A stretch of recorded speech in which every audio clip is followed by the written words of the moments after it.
Today on Inspired Money. You know, we were kind of going through a little bit of a dry spell, right? We had tried to put a couple of deals under agreement. We just kept having really bad luck where deal after deal would fall or the seller would renegotiate, stuff that we deal with every day. And I remember talking, we're like, look, for 2020, we got to get a huge game plan together. We got to try to get at least 20 units because we didn't have the greatest 2019. So we kind of put that plan into action. And then starting December, we all of a sudden just blew up. We put 3 different deals under agreement from December to about February, worth probably about $3.5 million. This is episode 149 with real estate investor Lior Rozhansky. Welcome to Inspired Money. My name is Andy Wong, a managing partner at Runnymede Capital Management. Each week, we bring you an interesting person to help you get inspired, shift your perspectives on money, and achieve incredible things.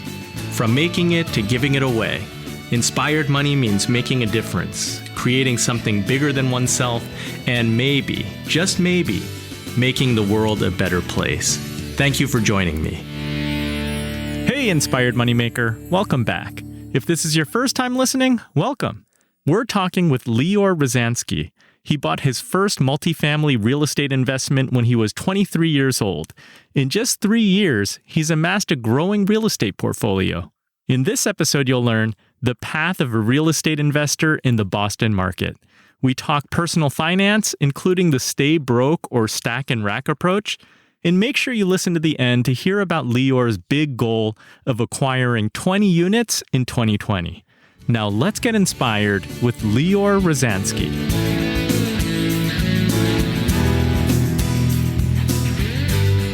Lior, welcome to Inspired Money. I'm so excited to have you on the show. Hey, thanks for having me. Let's jump right in. What's your earliest childhood memory of money? Probably when I was still living in Israel. That's where I'm from. And I remember trying to ask my parents for a couple of bucks to go buy ice cream from my favorite store. I don't know why, but I just remember getting shut down very hard from them for whatever reason that day. Parents do that. Yeah, they do. They tend to do that, right? And I just have this little sticking point in my brain of like, I need money in order to get the stuff that sometimes I want.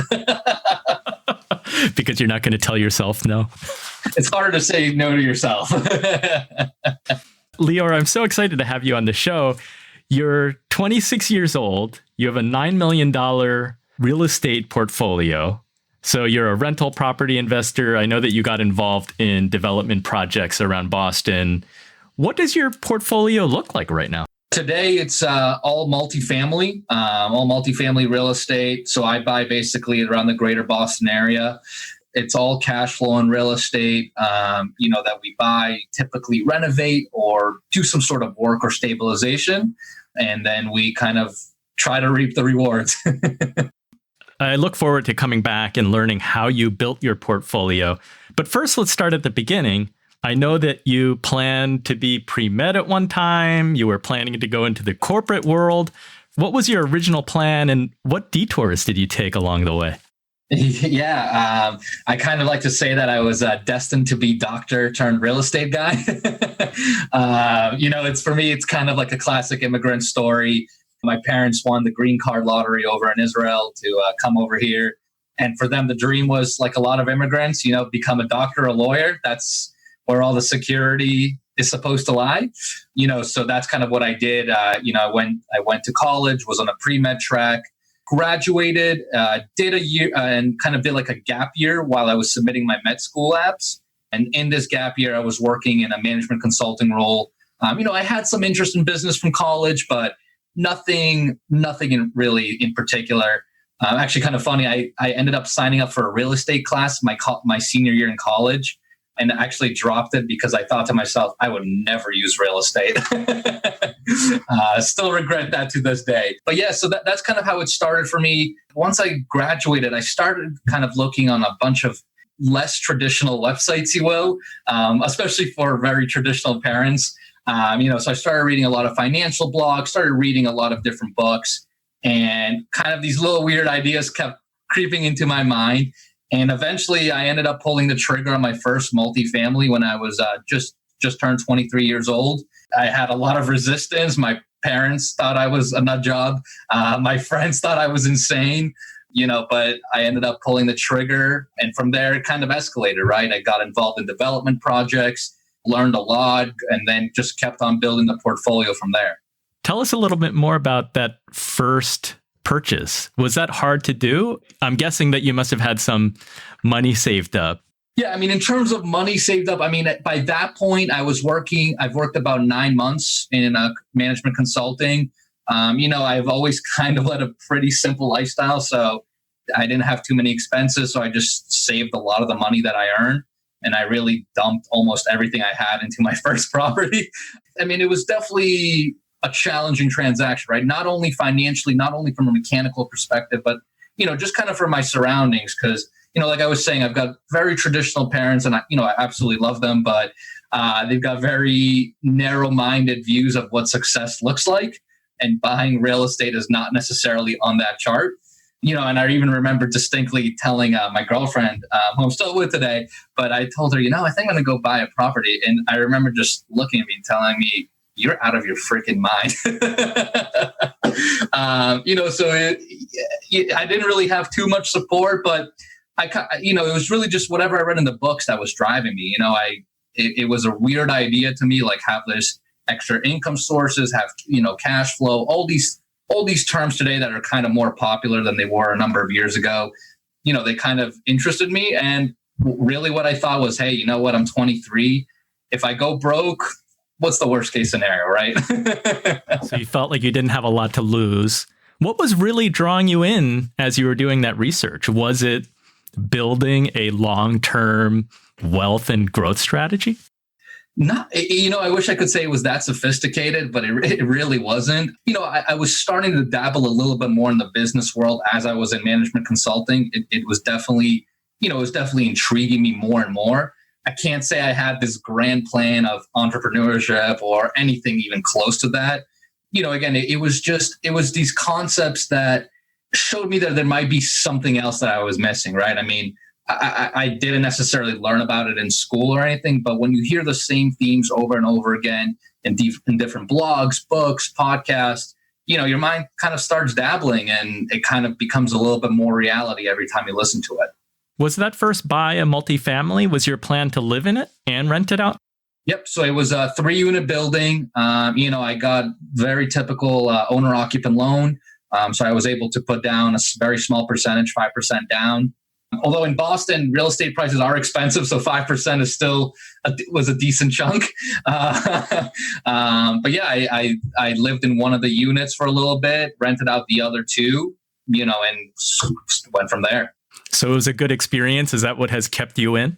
Yeah, I mean, it was, you kind of become addicted to it, once you buy your first one and you really start to learn the ins and outs. And then you see and especially once you get rewarded a little bit, right? I mean, you start seeing a little cash flow come in, you start seeing prices continue to go up.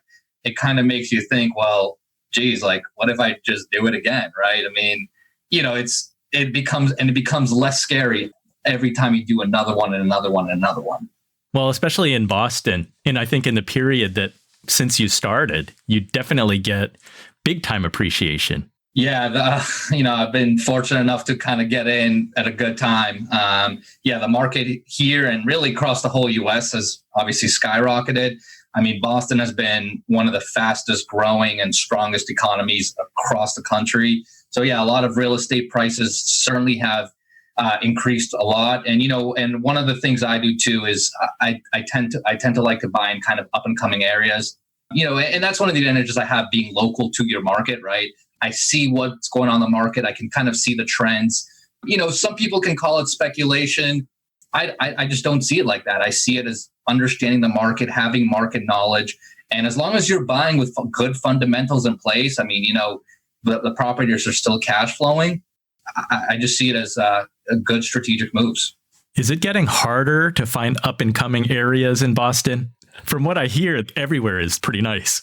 Yeah, it's definitely changed a lot the last 3-4 years. I mean, basically, every non-developed pocket is the next hot thing. You just kind of got to be on the lookout, right? I mean, there's still, when you become really familiar with the market and really understand the very localized segments, you can still find pockets of opportunity that, for whatever reason, either have been neglected or just not quite there. So when you really get to know a market and really get to know the neighborhoods, I mean, you can still find some tremendous opportunity. So I want to take a pause from the real estate topic, and I want to talk personal finance with you because it's a topic that most people don't learn enough about in school. How did you learn your foundational principles of personal finance? I wish I could tell you I read this grand textbook or something.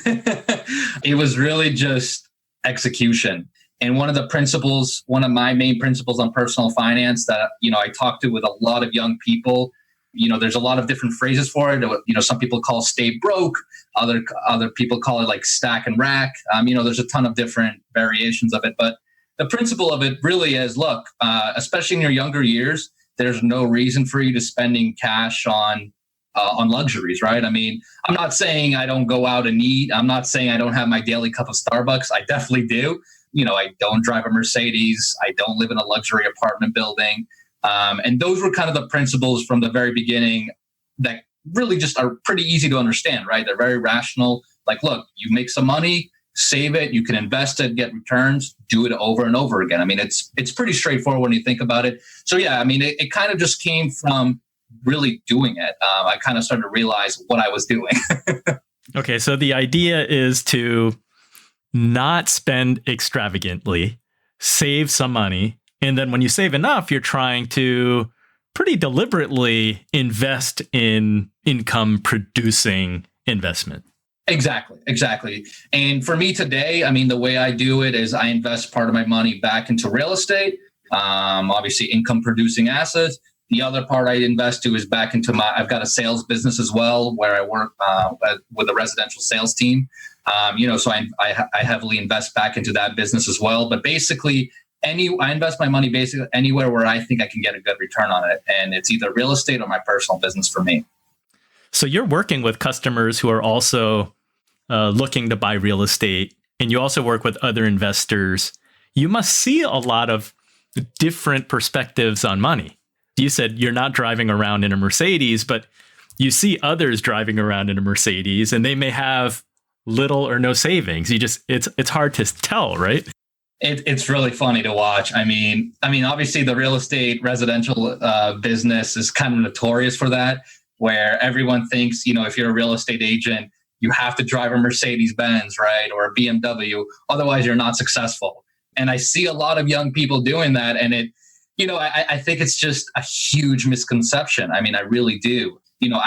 I still drive the same Toyota Corolla that I bought my first day out of college.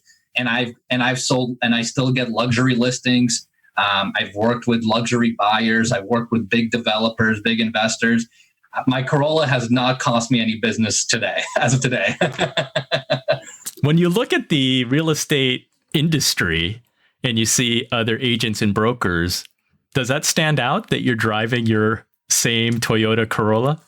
It's funny because once in a while you can kind of see other agents or brokers looking at you.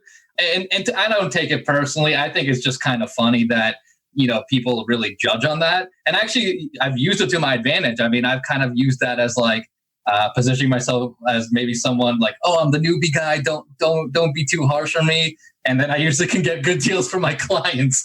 So yeah, it's really funny. I mean, I've never heard it directly from a consumer. It really has been only from other brokers and agents that have kind of really taken notice of that. Yeah, it's kind of funny because in this world of Instagram influencers, and you hear the stories about people renting cars to take photos or renting a mansion. And then I feel like reality TV kind of exacerbates this too. In your industry, it's like you see $1 million listing, and part of the characters in those TV shows is that they've got to have this image, super expensive suit, nice fancy cars. Yeah, reality TV, Instagram, I think they've definitely planted a lot of let's call them misconceptions. Like I said, I mean, at the end of the day, at least from the brokerage side, right? I mean, at the end of the day, a client just cares that you care, right? I mean, and this is not to say that, I show up in like rag jeans and a t-shirt, right? I mean, I obviously still have a nice suit and nice shoes. I will certainly invest in that. But I think there's a difference between investing, say, $200 versus $60,000 on a Range Rover, right? it's just, there's magnitude to it. Yeah, I brought up the topic of personal finance because you wrote a LinkedIn, actually, it's not even a LinkedIn post. You wrote that on Bigger Pockets blog, I think. And it's about big purchases because you mentioned that it's not about skipping all the coffee. You're not cutting out Starbucks, which I guess in the big scheme of things, if you add that all up, it's not that much. It's like the big items really count. Yeah, I mean, the small stuff always kind of cracks me up a little bit because, if you're really going to get into the nitty gritty of like, well, if I save $5 here on this cup of coffee and $10 here, I mean, I forget who said this. It might have been Grant Cardone, but I heard it from someone like, if you save $10 a day for the rest of your life, you're still going to be poor, right? Like it's just reality, right? And honestly, those are the little things too that kind of you treat yourself, right? Because even though I'm not investing in these like amazing, incredible like luxuries, I mean, I still like to have fun. I still like to treat myself. I'll spend plenty of good money on good beer that I like. But it's the small stuff. But you're right. The big stuff is the things that I think can really get you in trouble very, very quickly, right? I mean, again, whether it's taking a lease up on a luxury apartment for like $3,000 a month, $4,000 a month, taking a lease up on a car, taking expensive vacations. I mean, those are the things that if you're not careful, I mean, can easily cost you $50,000, $100,000. And that $50,000, $100,000, that my first $50,000 today has made me probably more than $250,000, right? In a couple of years. So it's just silly. Yeah, it reminds me of, it's like a Warren Buffett approach. I mean, he's very well known for still living in his same house. And my dad was on Wall Street and he tells me about successful investors who had holes in their sweaters. They were viewed as eccentric, but the idea was that they just had no interest in buying fancy clothes. They wanted to save every dollar possible to put towards the income generating investments. Absolutely. And don't get me wrong. I mean, I still have it on I still envision and I hope by the time I'm like 35 or 40, I can afford some of these luxuries. Right. But I know that right now, first of all, there's just no real need for it. Right. I don't need to live in a penthouse unit. I don't need that fancy car. And B, I mean, I'm in the growing phase, right? I mean, everything takes, whether we like it or not, everything takes a lot of capital, especially something like real estate, right? I mean, I'm writing out checks every single day to contractors, vendors, whatever it is. I mean, capital is essential. And if you're going to be spending it on stuff that can't be producing returns for you, and in your 20s, 30s, I mean, even 40s, right? If you don't have a solid foundation, you're going to be chasing the same paycheck forever. Yep. So it's important to be looking at a percentage of the total. So we may see you driving a Mercedes someday, but you're not going to do it when you really can't afford it. Well, I hope you see me driving a Mercedes one day. But yeah, exactly. I mean, by that point, I'm hoping that my business, my real estate throws up just an extravagant amount of income where maybe it's like 2 or 3% of what I'm grossing every month. Yeah, then that's fine, right? So let's get back to your investing approach. Last we left off, you bought your first one. You really had a good experience. You want to do it again. What is your process for adding more? And it sounds like you were following the BRRRR method. That's buy, rehab, rent, refinance, and repeat. Yes, the BRRRR method. Yeah, I mean, that's kind of the foundation strategy that I use today.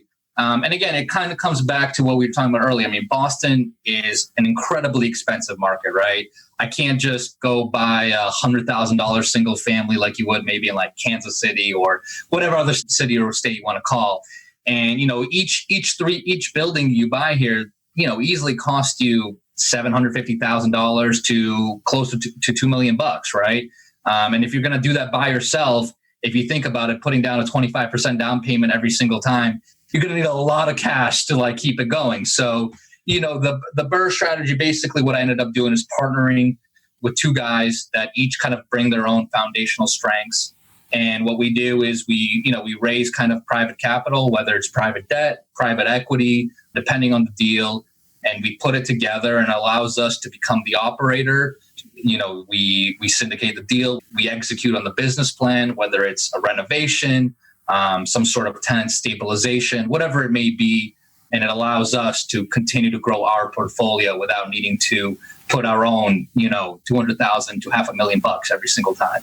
Yes, other people's money. Other people's money, exactly.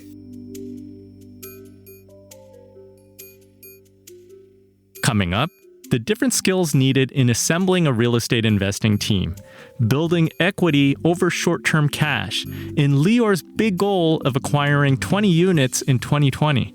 All that and more right after this short break.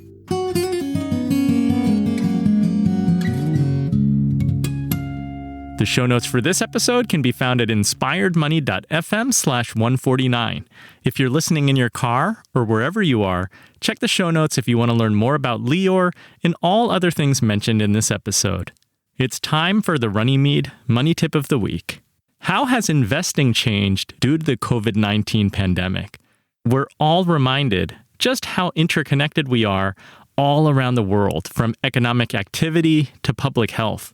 Social inequality has also come front and center after George Floyd was killed at the hands of police in Minneapolis. According to a CNBC article entitled "Investors Pivot to Conscious Investing in 2020, How Markets Are Adapting," check out these stats.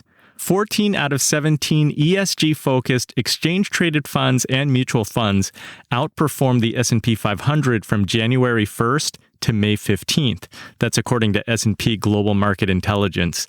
Morningstar says 23 new ESG funds launched this year and anticipates a record number of launches in the second half.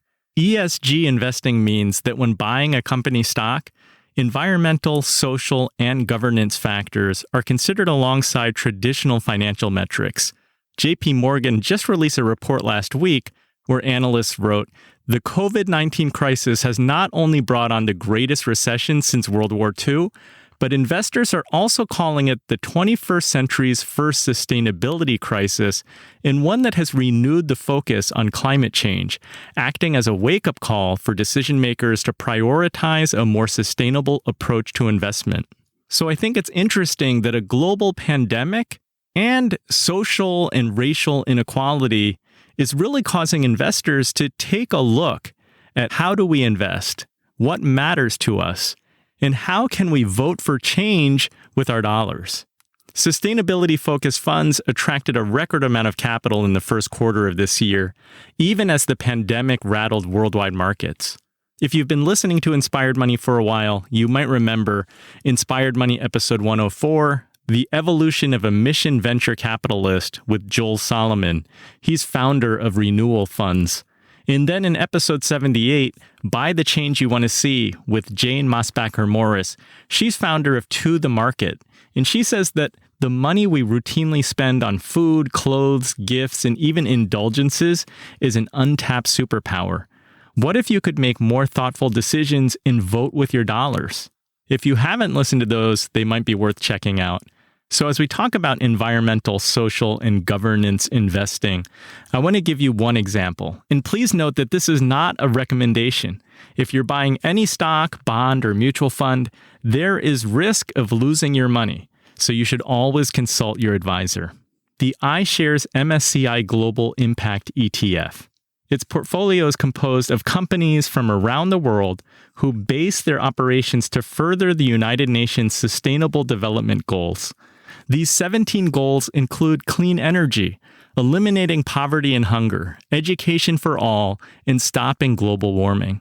This exchange-traded fund invests in companies that derive at least 50% of their revenue from products and services that address the UN Sustainable Development Goals. They analyze the percent of revenues that these companies derive from activities related to these themes, and the result is a portfolio of 120 companies from around the world.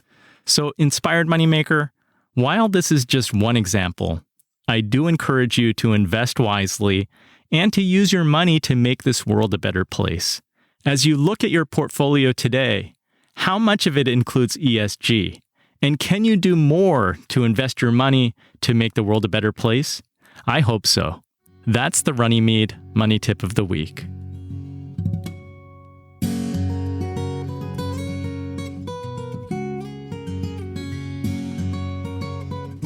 Inspired Money is brought to you by Runnymede Capital Management. We help you to plan, invest, and worry less. Our Inspired Moneymaker of the Week is Msci Pillsbury, who writes the Inside Podcasting newsletter. She recently wrote this great review at podchaser.com. I was doubtful that I'd like this podcast. A show about money, hosted by a financial advisor? Not an obvious fit. But I was drawn by the offbeat guest list, the guitarist from Weird Al Yankovic, a former WWE wrestler, the star from Bravo's $1 Million Listing New York. Say what? You had me at Bravo. From there, I spent the next 4 hours listening to this podcast. Everything works here. The guests are quirky and engaging. Props to Andy, who says he's never shy in approaching people for interviews. The questions are thoughtful, and perhaps best of all, Andy is an excellent listener. Inspired Money is an impressive example of what a passionate, independent podcaster can pull off, despite having a day job. Thank you, Msci Pillsbury, for this amazing review and your kind words. I am going to keep this one on my phone just to show my wife that sometimes I am capable of listening. A quick follow-up to episode 142 with Derek Sivers. I asked Derek recently for a book recommendation to help me improve my writing. I really love his minimalist approach. Here's his reply. The best book ever on simple writing is On Writing Well by William Zinsser. Instead of reading another book on the subject, just read that one twice. I'm reading that right now and really enjoying it. Maybe you'll like it too. Do you have any book recommendations for a summer reading list? Share with me one book that you've read. I welcome any category, fiction or nonfiction. Share it on social media and tag me. I'm inspiredmoney.fm on Instagram and Runnymede Cap on Twitter. That's RUNNYMEDECAP. Use the hashtag InspiredMoney so that I'll find you. Of course, you can always email me at www.inspiredmoney.fm/Andy. Recommend a book, and you will be a future Inspired Money Maker of the Week. I look forward to hearing from you. You're listening to Inspired Money. I'm Andy Wong. For the listener who doesn't have real estate investments right now, but they're interested in cash flow and the benefits of owning real estate, how do you make that transition? What's your advice for people to get started? And then how do you do those different deals where you're getting investor money? I mean, that sounds like a progression, not something that can just happen instantaneously. It's absolutely a progression. I mean, if you asked me to do this on my first deal, my mind would be blown, right? I mean, it's you have to gain experience, you have to gain the resume and understanding in order to do these deals. So, for anyone that's interested in real estate, I mean, I think what I always recommend is, again, save enough money, go get an owner-occupant loan. There's a federal loan called FHA where you can go buy a multifamily from 2 to 4 units, put 3.5% to 5% down, right? And even in an expensive market like Boston, right? I mean, we're talking about close to $1 million two families here, but 5% is still only $50,000, right? So work diligently to save that up and go get that first deal, because no one's really going to trust you if you pitch them some grand syndication of a $2 million building where you've never bought a piece of property before and you have no idea how the process works. You have no contacts, you have no network, right? Because in addition to not only buying that first actual property, what the process does is allows you to build your network, to build your team, to build that contacts of trusted contractors, attorneys, whatever it is, right? Because once you go into that next level, if you don't have a team ready to perform, it's not going to happen for you. What are the key components of a great team? What are the different roles, just as a starting point? I think partner is number one. I mean, it's a very complicated game with so many moving pieces. If you can find someone that has the same ambitions as you, same sort of goals, same sort of ethical standards, and also provides complementary skills, right? One of the things I like is my partners and I each kind of bring something very different to the table. I'm kind of the numbers guy. I dive into the Excel models, do a lot of the upfront analysis. I do a lot of the marketing as well. My other partner does a lot of the construction management, and my other partner does a lot of the sales and negotiations, right? He's really good at that. I think real estate is an incredible game, but it's also very complicated. So you need people that you can trust, that you can work with. And then beyond that, it's kind of more of your typical real estate team. You're going to have your attorney. You're going to have your contractors, whether it's subcontractors or GCs, depending on how you model it out. Depending on your model, you might have property management guys or gals. We don't use property management. We still kind of manage everything in-house, but we're looking to change that up soon. How many properties do you have now? So right now we're at 28 units with a couple of projects getting built up from the ground too. So it's still manageable on your own, but as you scale, you do need to have like a property management company so that you can grow more. Yeah, we're just kind of hitting the brink now of where it's going to start to make sense to bring in property management. My phone is getting blown up just enough by tenants where, at this point, I'm like, I'm just trying to make sense of those costs of bringing in additional management. I see that you do some work with Willie Mandrell, who was a guest on episode 135. Yeah, he is actually one of my partners that we work with together. Yeah, we do quite a bit of work on our portfolio there. When you work with Willie, what's his role versus your skill?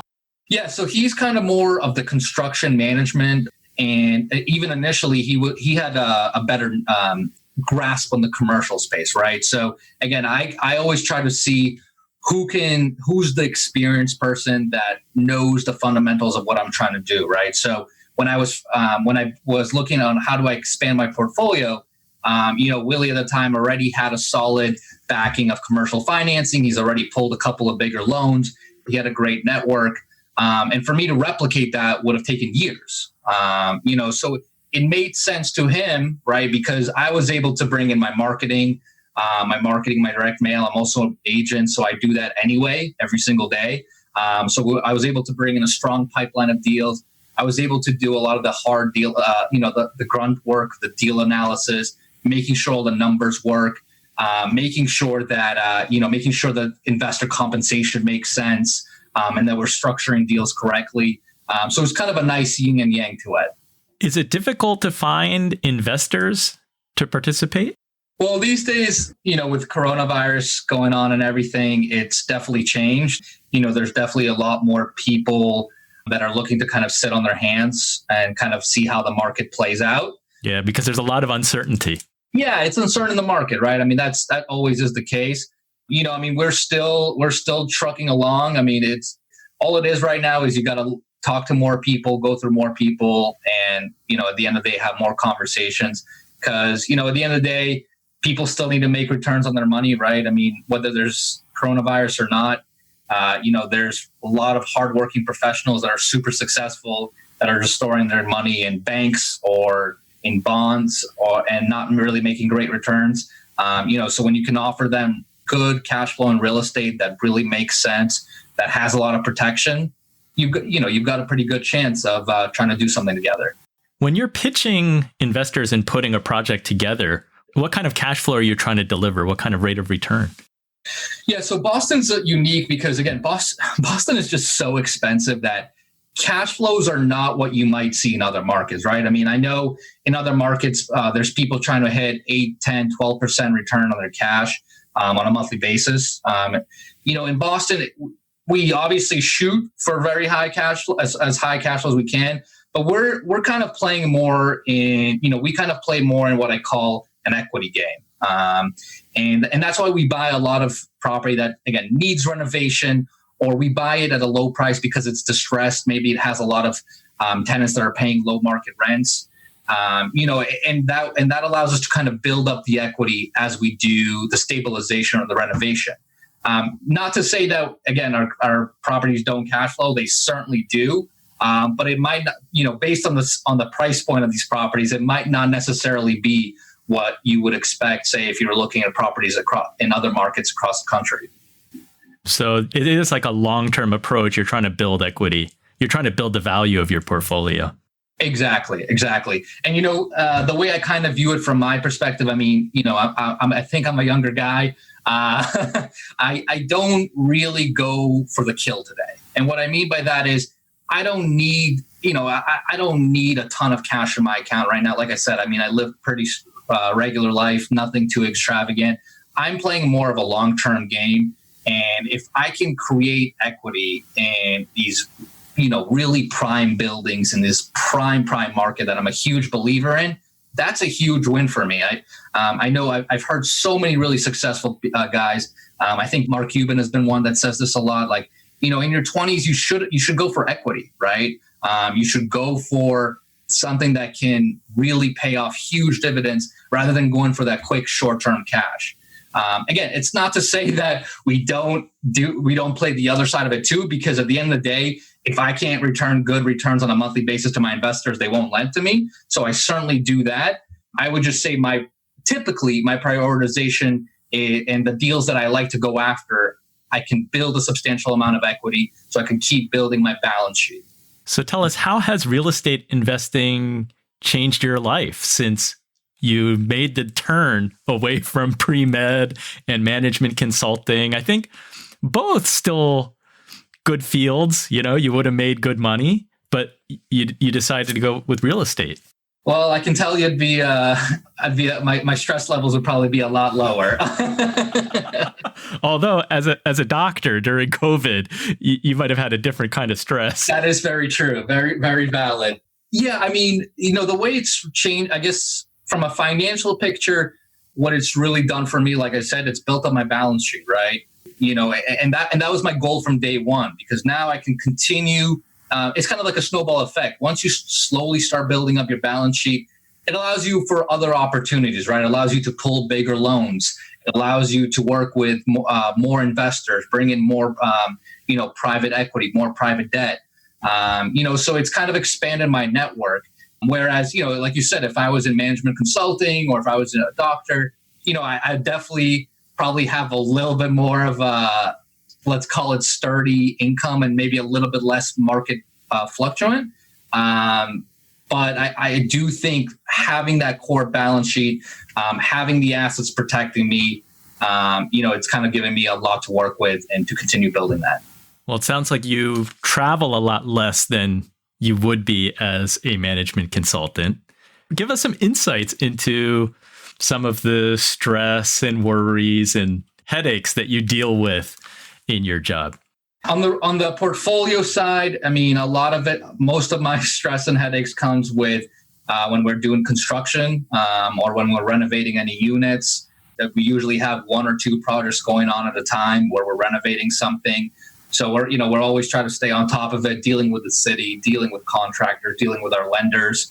We usually have some sort of tenant turnover going on, or where we're trying to fill up a couple of units that maybe are renovated. So, and especially in a market like coronavirus where everything's kind of come a little bit to a standstill, leasing out has become a little bit tougher. So certainly has brought a good amount of stress into my life. And then on the sales side, it's kind of just the grind of being an agent, right? You're always looking to continue to grow your pipeline. At this point, I'm trying to continue to grow my organization. So I'm always trying to talk to as many agents as possible, continue to kind of improve the value I deliver to them, so that I can continue to grow that avenue as well. Do you like the agent side? I do. It's a nice kind of change up from, doing all the investment work, dealing with, you deal with so many different people and everyone's got their own, you learn personality traits very quickly as an agent. Everyone works very differently. Yeah. So it definitely, it's a nice welcome change to a lot of the investment problems I deal with. You deal with different types of problems. Yes, exactly. With Willie, you guys had a goal of 20 for 20. Can you talk about that? Yeah. Yeah. So I remember last like October, November, we were talking and, we were kind of going through a little bit of a dry spell, right? We had tried to put a couple of deals under agreement. We just kept having really bad luck where deal after deal would fall or the seller would renegotiate, stuff that we deal with every day. And I remember talking, we're like, look, for 2020, we got to get a huge game plan together. We got to try to get at least 20 units because we didn't have the greatest 2019. So we kind of put that plan into action. And then starting December, we all of a sudden just blew up. We put 3 different deals under agreement from December to about February, worth probably about $3.5 million. They were challenging because they all came together and they each had their own pretty significant raise, pretty significant loan. So it was a lot of moving pieces at the same time. But definitely really took us to the next level, I think. How did you guys do that? What was the turnaround from 2019 to these 3 deals in a very short time period? Well, here's what I'll tell you too, is one of the deals we actually had under agreement the year before, but we couldn't close on it because it ended up that the seller had a bunch of title problems, very significant ones, so we actually kind of kept in touch over the past year. And then it just happened. It so happened that she was ready by that December, this past December, to sell. And kind of the lesson from that is, it's a pipeline game, right? Just like the sales business, it's all a pipeline game. You're going to have deals that fall into place. You're going to have way more deals that fall. But as long as you keep having stuff in your pipeline, if it's not today, it will fall in place tomorrow. And then the other 2 deals, those we actually ended up closing on the same exact day. And we were actually just a little short on one of them the day before. So we were on a mad scramble to try and bridge the final raise. So it definitely came with a lot of challenges. And once we closed, we didn't talk to each other for like 4 or 5 days because we just needed a break. Oh, you guys didn't go celebrate with a drink or a nice dinner? No, I went into my bed and I just didn't wake up for a little bit. That's funny. So did you hit your target of 20? Yep. So we ended up getting about 20 units. A couple of them are under construction. There's a ground up component to one of them, but it will be the 20 units that we were looking to hit. And what's your vision for your portfolio going forward? Yeah, right now I just want to continue to grow it. My kind of crazy goal that I kind of write down to myself is I do want 1 billion under management. I don't think it's that crazy. We're close to 10 million today. The way I see it is I'm 1% there, right? But in a more kind of near-term sense, we're going to continue building it out, right? I still think there's a lot of opportunity, especially in the Boston market. I still think the Boston area itself is one of the most strongest economically and financially. So I'm planning on continuing to invest in the area and in these areas that I think can even provide future upside. And then is your philosophy to be buy and hold forever? Do you ever reach an age where you want to sell part of your portfolio, or do you just hold it for like legacy and pass it on to children or use it for some other purpose? Yeah, I don't really have any intention of selling anything right now. I'm not going to say I will never sell anything. I think I think there's going to be plenty of circumstances that come up in my life in the next 5 to 10 years that are going to warrant quite a bit of cash for whatever it is. I don't want to sell anything, but I know eventually I will. And the other thing I realized too is right now I'm kind of playing in the smaller multifamily space. Again, in Boston, it's still expensive, but, I'm still only dealing with, say, 3 to 10 units. Eventually, I will want to climb up into the bigger stuff, like the 50 to 100 and so on. And, it might make sense for me to maybe do 1031 exchanges or somehow, create other liquidity events where I can finance those. So at some point I might, but at least for the next couple of years, I think I'm going to hold tight. So I like to ask all the Inspired Money guests, how do you define success? I think for me, it's personal. I know that I can be a little hard on myself sometimes. I set pretty lofty goals for myself. And honestly, I got a lot of people, that from the outside will say, oh, well, you guys are doing great and you're so successful. And honestly, like, I just feel like I started, and I feel like the targets that we've hit are still pretty low. What I'm trying to say, I guess it's a very personal thing. It's, what do you think you can truly accomplish, and what do you think you can truly manage? And I know that my full potential right now is far from being met. So that's kind of the path to success that I'm trying to chase, if you will. And those goalposts are always moving. They're moving for one, but you move them yourself as well. Exactly. And they kind of move as you accomplish more, right? The more things that get done, like, we had that 20 unit goal for 2020. We accomplished that. So I just raised it up. I mean, now my goal for the rest of 2020 is buy another 5 buildings, so I'm certainly not done with 2020. So yeah, you're right. You definitely continue to move them forward. And that's why it's almost like a never ending process, right? I mean, I think it'd be kind of boring if you were just able to check it off, say you're done, and then throw your feet up. I mean, that's not much of a challenge. Do you think you're too young for complacency? Are you allowed to be complacent for like a minute? I feel like I'm just not. I don't know. I think I'm the age where if I did that, I don't think I can be.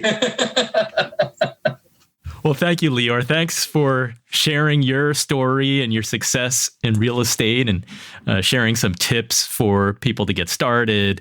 I know that sharing and encouraging people to get into real estate is very big for you. Can you tell the Inspired Money listener where to find more about you and where to follow you? Yeah, absolutely. I'm all over social. You can connect with me over on Instagram. I've got a big YouTube channel. And then I've also got my personal website where it's kind of the hub of my brokerage, my investing, and everything else. It's just liorrozhansky.com. So if you guys out there have any questions about, anything about buying your first property, any mechanics of raising money or anything like that, whatever I can do I've gotten so much from the investment community. I've learned so much from, different investors all across the US. So whatever I can do to help, I'm more than willing. Thank you so much. We wish you continued success until you exceed 1 billion. Oh, thank you. Thanks, Lior. Thanks. So what was your favorite Inspired Money moment? I really like that Lior talked about building his balance sheet. When you're young, perhaps you focus on equity because time is on your side and values are likely to increase. If you're middle-aged like me, maybe a balanced approach. And if you're retired, you might be looking for more income-generating investments. So we've reached the moment in the show that I want to ask you, do you have an Inspired Money sticker or button yet? Share with me a book that you're reading or a favorite book that's helped you become better at what you do. Share it on social media and tag me. I'm inspiredmoney.fm on Instagram or Runnymede Cap, RUNNYMEDECAP on Twitter. That's short for Runnymede Capital. Use the hashtag InspiredMoney and let's connect. Inspired Money is edited by Christopher Wright of Wright Media. Thank you so much for joining me. If you're not yet subscribed, hit subscribe right now to make sure that you don't miss next week's episode. I look forward to seeing you then. The music you're listening to right now and all other music on today's show is by the amazing Jim Kimo West. Have an inspired week and do something that scares you, because that's where the magic happens.